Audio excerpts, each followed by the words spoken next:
Well, we started well, but somewhere along the line, it was beginning to, like every other association.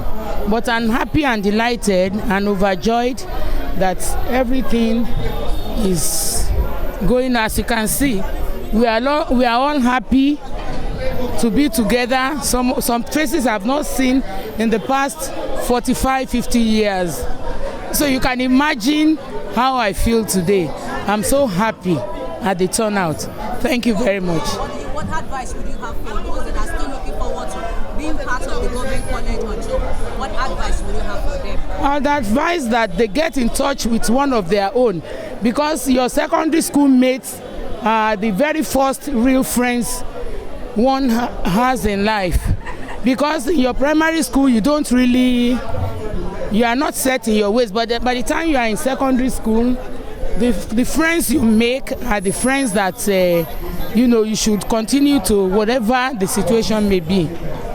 And it's been a wonder. We were in the boarding house together.